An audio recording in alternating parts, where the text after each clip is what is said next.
Glad you guys could stick around. We are very fortunate to have today with us the director of this wonderful film. Jeremy, if you'd come down, please.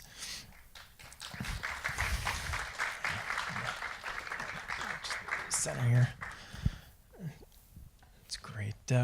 So I've got loads of questions, but I'm not going to. Hopefully I'll have a couple and want to give it out to the audience in a bit so you guys can ask yours as well. I'd like to start off with talking about the stylistic choice for this film. It very much has a neorealistic aesthetic to it in terms of shooting on location, using non-actors for your actors, and really having a slice of life narrative in terms of picking a topic of economic strife and something that does occur in Senegal, arranged marriages to this day. So maybe you could talk a little bit about why you chose this particular style and some of the difficulties of doing things like working with non-actors, including, I believe, the two sisters are actually sisters in real life, which I'm sure had some difficulties as well. Yeah, well, firstly, thank you all for staying, and also we have another very special person in the audience. Luke Hanline was one of our cinematographers and sound supervisors. His blood, sweat, and tears went into the film, so Okay. he can come down. Luke, if you'd like to come down, please do. If there are any filmmakers in the audience who might be curious about some more technical questions, Luke can definitely field those. So I guess to answer your question, maybe the best way would just be to sort of say how this whole thing happened. Sure. Which was because I didn't really set out to pick this topic. You know, a lot of people who make films that have to do with topics on human rights, or people who come from other places to shoot films in Africa do so. They enter the situation as a human rights advocate looking to tell a certain story. And that wasn't really the path that brought me there. I was in film school and had never really considered going to Africa before. But when I was going into my senior year, I had an opportunity with a nonprofit educational company to go to this village and make a promo video for them. It was like a job. So when I went, I was in this village and I met this group of kids who were only a couple years younger than me. I was 19 at the time, and they were 16 or so. And it was Kumba, the main actress. Any kid in the film who looks like they're in their early 20s was part of this first generation of students in the village. And so we hit it off. We became friends. And then I got funding to go back, and we made a documentary just about their everyday lives. And in the course of making that, the theme of that was like a traditional world versus modern world, school versus village. And in the course of making that, the topic that really seemed to be like the focal point of all conflict was marriage, the question of whether girls should go to school or get married. And it was really interesting to me as a filmmaker and an artist, like imagining what it's like to leave home every day and you're in this place where you don't quite fit in, and then you come back home and you don't quite fit in there either because you've now been to this other place. And I also, so that was how this came about, and this is over about 3.5, 4 years. So it was a natural choice to shoot it in their homes. That's where they live. And we picked, her name is Jor, to play Kumba, because she was the most passionate advocate, and she just had this charisma that was really special, excuse me. And her little sister was a perfect fit. So I guess it was good that, since you had already established a rapport with a lot of these actors, to bring them back and to work in a full feature. Though originally it was a documentary, so now you're there, I guess, learning lines and having to play a specific part. So was there challenges involved with that? And I don't know if you speak French, but how was the process in terms of getting them to do what you needed them to do in front of the camera? Right. Well, firstly, I should say that I'm trained as a narrative filmmaker. That's what I was studying in school. That's what I had made before this. The documentary sort of was, I had never really done a doc before, but we could get funding to do a doc, and it seemed like the right sort of situation. So that's how that started. So as we were talking about these stories and learning, I was always just imagining them in this narrative way, and it came out that this is such. It seems like early marriage when you're looking at it from a distance is a very.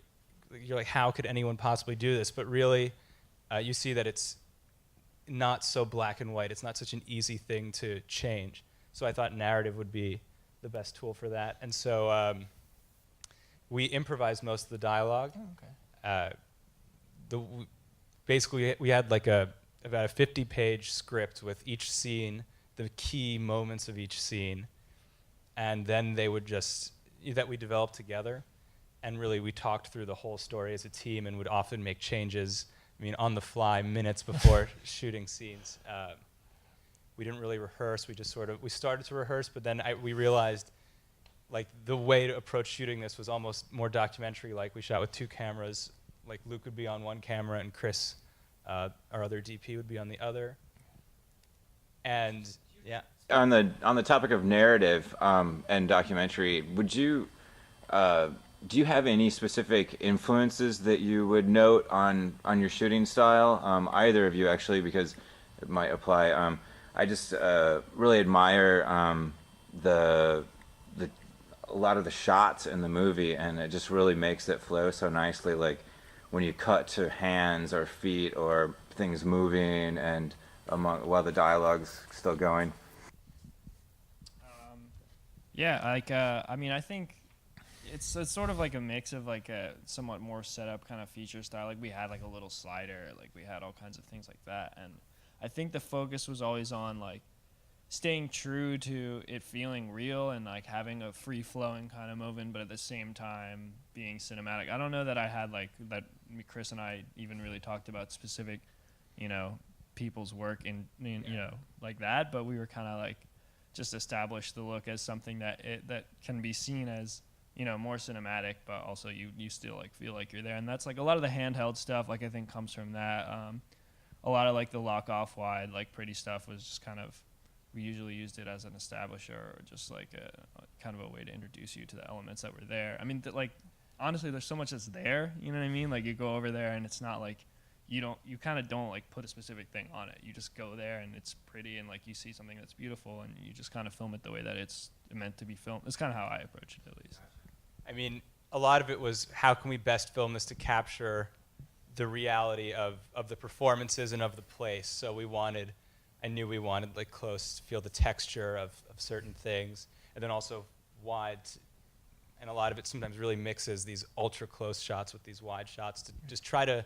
My goal as the director was to put you in their shoes as much as possible, and that's why this is a fiction film instead of another documentary, because again, like it comes. This was also my initial motivation for the documentary, which is I did some research on what films have people made about rural African schools, very specific, and I noticed it was all this really tear-jerking stuff that makes you feel pity, and maybe they're fundraising videos or whatever, but it just didn't feel true to what I had experienced being there.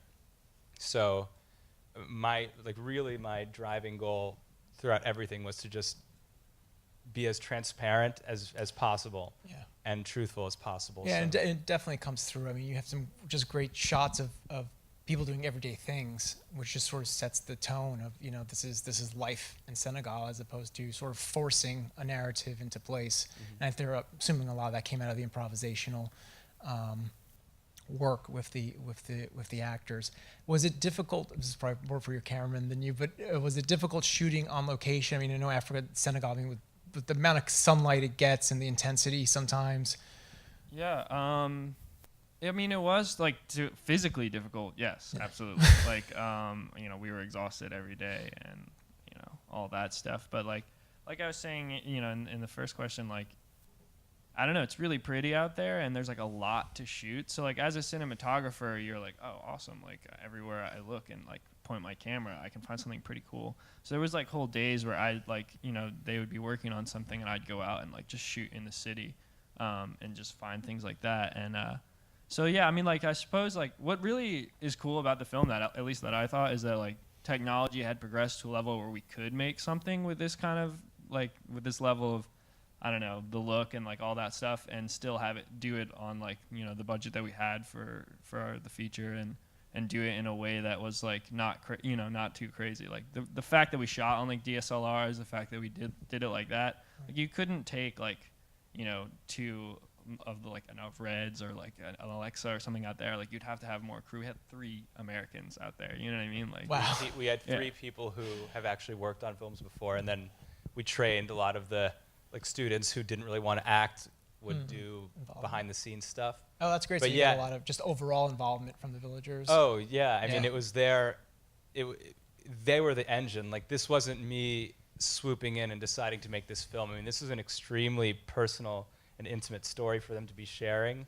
And I don't think if you had said I want to make a fiction film about arranged marriage in an African village, I don't think you would have succeeded. I mean this is the result of years of a relationship that existed before we even had the idea to do this movie, you know, and it was just like these are the actual kids who are the school was built in the year 2000, and so these kids were about 8 or 9-ish then, I'm not sure, but they were like the very first. There's about 200 students in the village today, but back then there were about 15 kids like at all in the school, and this was, you know, so it was just this very special, real thing that we captured. I'd like to talk a little bit about the themes in your film, because I know, I mean, obviously the focus here is on the arranged marriage and the sort of discrepancy between the old culture and then going to school and being introduced to a different culture. For those in the audience who may not know, Senegal really only recently, I mean, in terms of history, became fully independent. That was in 1960. And it actually wasn't only until about a couple of years ago that France pulled its last military bases off of Senegal. So there is a huge influx of French culture in that country, which is part of the reason why when they're at school, they're speaking in French as opposed to their Pulaar natural language.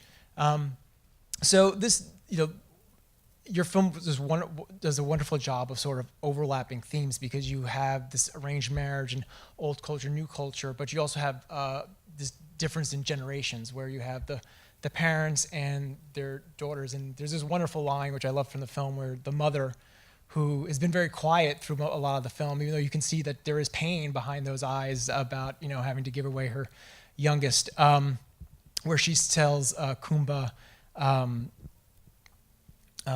don't try to change your culture, understand your culture, which is a very poignant statement as to, like, you know, that this girl's been going to school and she's almost sort of giving away. But at the same time, Kumba also very much struggles when she goes to the village or the city, and she even says like she prefers her old town. And so she does fall into this sort of in-between of trying to balance those two factors. I guess my question would be, how many of these themes were you thinking going in, or was it just sort of like you went in thinking, okay, but you're going to do a film on marriages, arranged marriages, and a lot of these things just sort of sprang out of that in the process? No, I would say what you were just saying, that's what the film is about. And the plot is about an arranged marriage, but the theme of the film is about growing up torn between two worlds. I think that's like, you know, a good way to think of it is, as we were talking about this experience of being the first generation of students, a lot of different topics came up, like living in the city versus living at home, what that feels like, or having to study without electricity. And it happened that early marriage was the most like direct and powerful like breaking point between the old and new worlds. So that's what we chose to focus the film on. When they first told, when Jor and the other students first told me about early marriages, I was shocked because I had no idea that this was happening. I mean, I just didn't know. So if in the course of our work together, they had said, you know what, the hardest part about being a student, the first generation of students, is having to commute to the city every day, then the plot of the film would have been commuting to the city every day. Okay. So, I mean, all of those little things, like the scene where Kumba and Amadi are talking, and Kumba says, I'd rather be at home. I don't want to have to go to the city. That's directly pulled from their real experiences and conversations that we've actually had together. So that, to me, is really what the film is about. It's about this generation trying to find its footing. Let me throw it out to the audience for some questions. See some hands? Yeah. Love the film. Thanks for sharing it with us. I was wondering if the students themselves have been able to see the film yet, and how did they receive it? Yeah, so before the world premiere, which was about a year ago, a little less than a year ago, there was a screening of the film in the Village, and it was the only screening probably that we'll ever do without subtitles because they could understand their language. And so I, of course, was really nervous. I mean, I knew the students would love it because it's their just hard work that we had all done. I mean, it was our film. So I knew they were okay. I was most nervous about the elders because, like, okay, if the elders are outraged by this, then that will be like a tricky situation for us to show the film. So I was pretty nervous. And so what happened was I wasn't able to be there, unfortunately, but like the local teachers hung up a bed sheet on a wall and had a solar-powered projector that we gave them. And like about 200 people came after sunset and they projected the film. And what I heard after, which was the most touching thing to me, was the reaction of the elders was that they felt that this was a very important film for them because it captured this moment in time when the old world and the new world are sort of existing at the same time, this crossroads, because they know how fast things are changing. I mean, even physically, like every time I go back, which is maybe once every 6 months or so, there's new buildings, there's new roads. Like when I first went, there was the city ended, there was a bit of nothing, and then there was the village. And now, basically, they blend together. It's only a matter of time before the village you see in the film is gone, and it's just more of the city that you see. And then culturally, too, I mean, to go from only a handful of students to hundreds in a space of 10 years, they know that their way of life, that it had been forever until about 10 years ago, is going to be gone. So for them, it was this very powerful cultural record. So that was really great. Any more questions? Any? I'll let them. Yeah. Yeah, please. I liked the film a lot too. It's not right to say I was troubled by the ending. The ending is surprisingly mellow, or it's very nice that the two of them assert their determination to get educated or whatever. And of course, they're also still existing within their own culture, which means respecting their parents and stuff like that. Although she says, I'll continue to live with my parents and act like I'm happy even if I'm not. But still, the staggering, I would think, anguish of this her little sister's kind of life being extinguished. She'd started school, now she's going to be married, is just so, to a Westerner, or to someone reared in American movies, you want to see somebody blown away with a machine gun. Ultimately, it ends up being the elder of elders, right? Since the dad actually is ready to, it was probably true to life, but it was strange. It was hard for me that 2 minutes after the 10-year-old girl disappears with the guy, it's like, well. Yeah, well, that's just the way that it is, and they just accept that. And I mean, they probably have all their cousins are married like that. It's just a different path. And I mean, there were a lot of moments where I would want it to be, where you would think that it would want to be more melodramatic like that.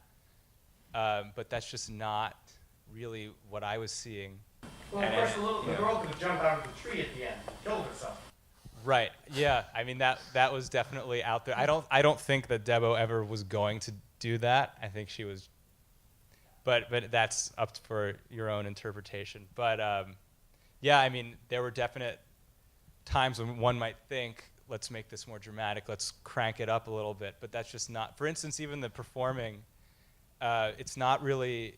People don't yell and scream out there. They don't even ever really run. Like in that scene when I said to the parents, run to the tree, that was like they were laughing and saying, we wouldn't run. That's just run, let's just do it. because like that sort of hysterics is not the way that they talk, and so that's yeah. Yeah, I mean, you do really do a good job of I would say, being objective. I mean, it is a narrative, but there, I think the subject matter does, as audience member just said, lend itself to sort of picking sides. And I think you do a very good job of sort of showing both sides and not really saying like, this is a bad side. Like, I mean, my goal was to be as subjective as possible, use the tool of fiction narrative film to be as subjective as possible for each character, but as the narrator, I want it to be objective. which definitely comes through. Yes. Probably just do one more question. Oh, okay, we're running Eleanor. short on time. Yeah, last question. Thank you. Sure. So we see a lot of almost all the characters working, except for the dad never seems to be doing any work. So, and she's saying it was because of financial troubles that they have to sell the daughter. So what kind of work was the dad doing, or was he not working? What is the story? Usually, like, a dad would never be in the fields. That would just never happen. And I suppose maybe there could have, like, when you look back at the film and say, what would I have added if I could, maybe a scene like explaining how a family works a little bit better could have been a good scene. But just generally, like, the head of the family would never, like, work in the fields. That just, usually the dads would, like, go to the market and just deal with making decisions and managing the households, or just not really doing anything because their families are meant to support them, and that's like the honorable thing for them. I mean, Okay, last question. Yep, go ahead. Yeah, I'm glad mine is the last voice, because gentleman over there used a couple of phrases, machine gun, and maybe she could have jumped out of the tree and killed herself. We see that all the time. We're bombarded with those kinds of images in the newspaper, on television, and film. All I felt from this film was not really acceptance, because acceptance would be benign. I felt love, understanding, compassion, the lessons that the mom gave to her daughters. I couldn't have, I don't have, there's nothing I could have that would make me more, I mean, it's make me more happy. It's everything. And as far as they had goals, I thought it was amazing. thank you. Yeah, I mean, what I've been thinking about with this, and we've played at the Human Rights Watch Festival all over the world, and what's really, I think why the Human Rights Watch folks have really taken to the film is that it accepts that everyone's just trying to do what they think is best for their families. Like, I mean, of course there are horrific situations that you read about with early marriage, like really abusive stuff, but generally, families are just trying to stay afloat and do what they think is best for their survival. And so here in this situation, like early marriage, it's not even early marriage, it's just marriage. Like that's the way it had always been done. So, and school is some new thing, like it's not certain for them. So yeah, I mean, that was really the point. Thank you all for sticking around for the Q&A, and thank you, Jeremy. And great film.